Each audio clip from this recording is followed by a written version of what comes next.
Major U.S. stocks look a little sluggish during the early hours on Wednesday. Before we start, a quick word from our sponsor. This video is brought to you by XNest, the world's leading retail brokerage firm, offering an ultra-fast execution and no overnight fees.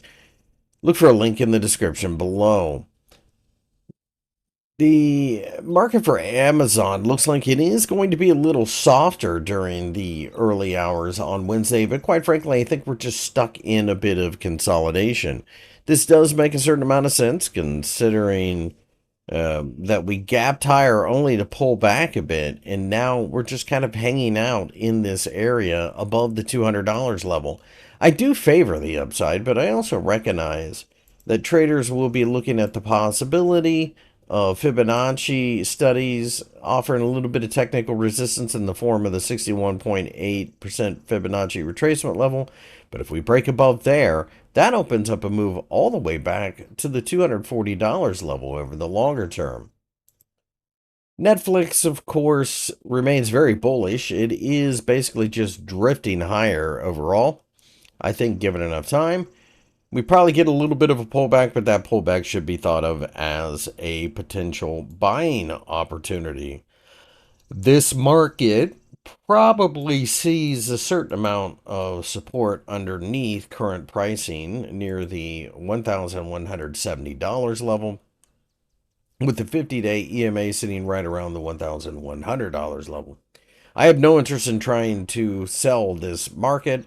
I think this is a buy on the dip situation where Netflix continues to go higher over the longer term. And finally, Microsoft is a little bit positive in pre-market trading, but we are facing a major swing high in the form of the $470 level. So between that and the massive gap that we had seen after earnings, I think you've got a situation where you desperately need to see some type of pullback. I certainly would not be uh, pulling the trigger on buying stock up at this point, chasing price. You've missed the move at this point. That doesn't mean you can't join it later when it pulls back, perhaps back to the 50-day EMA, or even just goes sideways for several weeks. But this is a market that has run away.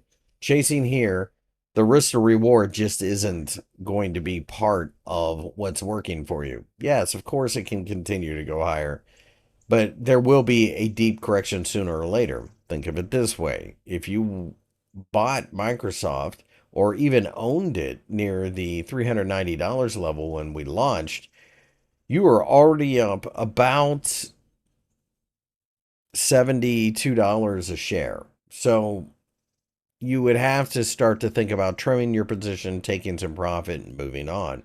I suspect we're about to see that. My name's Chris. I work for FXEmpire. If you enjoyed the video, give me a thumbs up and subscribe to the channel for more analysis.